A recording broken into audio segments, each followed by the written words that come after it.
organized. Does it elude you? Do you know how to be organized, or are you desperately trying to figure it out? I have someone who can help us all learn some valuable tips for getting organized for the new year. Her name is Claire Kurtz, and she is the owner of the Well-Organized Woman. But she doesn't deal with just women. Good morning, Claire. How are you? Good morning, Liz. I'm doing well. How about yourself? I'm doing great. That is true. That's the name of your company, but you deal with all types of people, men and women, young and old. That's true. I will help anyone who needs it. Families, single people, executives, anyone who needs my help, I'm there. Great. Well, we will have Claire's contact information along with our other guests on our website, again, at 1340WGAU.com. Claire, as you know, we were just talking about financial literacy and women, and I think being organized with your finances is one of the most difficult things. Despite all of the systems in place, it still takes time, it takes energy, and it is emotional. What's your best tip for being organized financially? Well, my best tip for 2010 for financial organization is to think about going paperless with your bills this year. One of the things that I like to recommend to clients is to use a bill pay service such as PayTrust at paytrust.com, or, to get your account set up with your bank. You can do online banking. Or even a lot of credit cards will allow you to bank online and just transfer your payment right online into your account. And what I feel that this does for people is it helps them eliminate a lot of the paper clutter that drives us all crazy, that overwhelms us. It ends up building up on the dining room table, perhaps, and not getting into your files.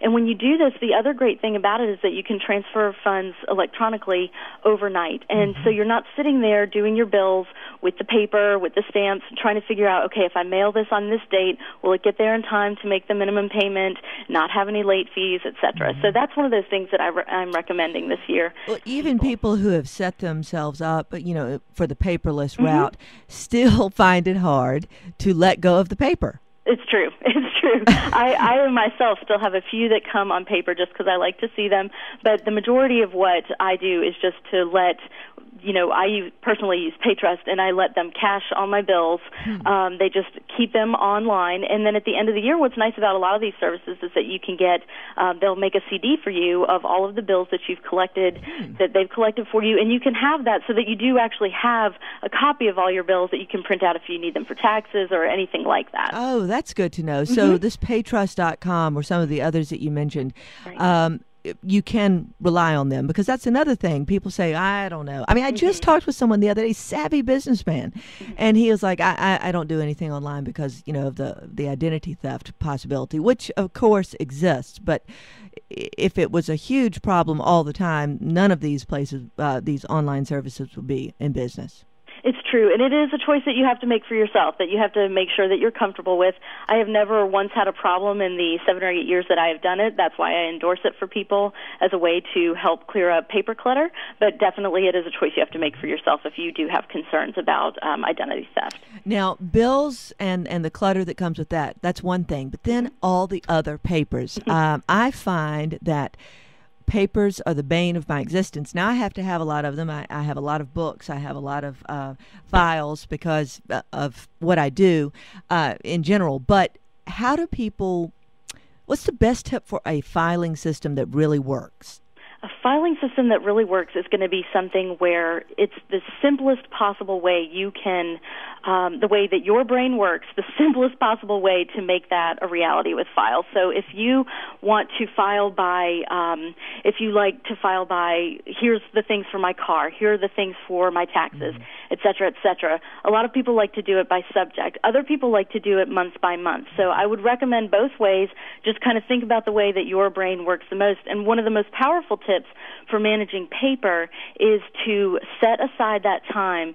I usually recommend to people twice a week, and just usually 10 minutes 2 times a week is going to do it for you to maintain your paper clutter. Yes. It's one of those things where, you go through the mail, you shred what needs to be shredded, and then you take the time to just deal with that inbox. You don't have to, file every night, but if you do that twice a week, you can really stay more on top and feel more comfortable that you're not out of control. I think that's an excellent idea. I think the problem then is making yourself do it twice a week, because right. I guess it's like losing weight. Feeling thin is better than anything taste. I guess being organized is better than, whatever the opposite of that would be, but it's worth the time up front to prevent the kind of disaster on the tail end of things when you're so overwhelmed that you can't think of anything to do. That's so true. It's so true. Okay, what are some of the biggest obstacles you find besides paperwork and people always dealing with that? What are other problem areas for people in general?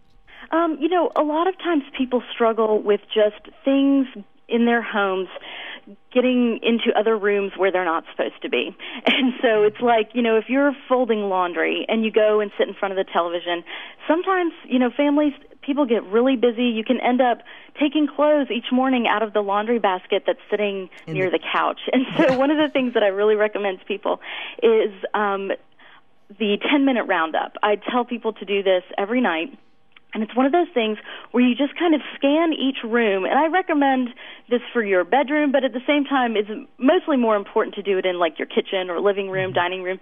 Kind of scan the area and look for things that don't belong and take 10 minutes and return them to where they do belong. And it's one of those things that psychologically can help you really feel much better about your space, feel less cluttered. And it's one of the things that people struggle with, I think, the most when I go into their homes. When you say psychologically, I think that's what it is. People who suffer from depression, I understand, that's one thing that they let go, and then that kind of fosters their depression, is just having all the junk and stuff that can build up around you if you're not vigilant about getting it in the right place. It's absolutely true. And, one of the things that I talk to people about is visual clutter. I think a lot of organizers talk to people about this, about how when you're just seeing so much of your clutter around, it does depress you, and it does keep you from achieving all of your goals and moving smoothly throughout your day. It's a time sapper. Yes, it is a time sapper, and I can't believe that our time is just going so quickly. But you had some other tips for the new year that we've still got a couple of minutes, but that you think would be very helpful for people. What are they? I do. One of the other things that I recommend that really helps in conjunction with this 10-minute roundup is scheduling a Sunday night meeting. And that's one of those things where if you have a family, you can all just sit down together, whether it's at dinner or just take 10 minutes. And if you are single, do it with yourself. If you are, part of a couple, sit down and just glance over each other's calendars, see what's coming up for the week. And so if you have doctor's appointments, you may need forms to fill out ahead of time. You may have events with your children. You need to know who is going to be driving them where. You may have a presentation coming up and you won't be home in time for dinner. So how will you handle that? That's a really powerful tool for keeping yourself, or if you have a family, keeping everyone on track. Yes, because it's so easy for everyone to get dispersed and nobody knowing what the other person's doing. It's so true. It's so true. Another thing that I like to recommend to people, adults and children, and this is a great way for parents to help teach their children about getting out the door on time, I like to tell people to lay out their clothes the night before, including shoes, accessories, everything. And what that does, especially for children, is it helps them to prepare for the day ahead. It helps them to anticipate what's going to happen. And for women especially, you can see if anything needs ironing. You can see if your accessories are ready to go, anything needs to be repaired. And so it's one of those ways, even if you change your mind the next morning that you don't really feel like wearing that, you do feel in control of your day, and like you can, if you need to, just slip right into whatever you are going to wear that day and get right out the door. I couldn't agree with you more. It works for your 5-year-old. It works for your 45-year-old. It just works. It does. So all of these things that you say not only, reduce clutter and help you be more organized, but as you mentioned, they save time. And when you have time, you don't feel as cluttered, as stressed, and therefore you don't produce as much clutter, I don't think. It's true. I think it's really true. And you also aren't making a lot of mistakes and, like we mentioned before, missing bills or missing appointments, because you feel more relaxed that you are in control. Claire Kurtz, the well-organized woman, that's exactly what you sound like, and I thank you so much for your time today. Happy New Year. Happy New Year. All right, stay with us. We're talking about your breath when we come back. How is your breath? I'm Liz Dalton. This is Liz Talk on News Talk 1340 WGAU.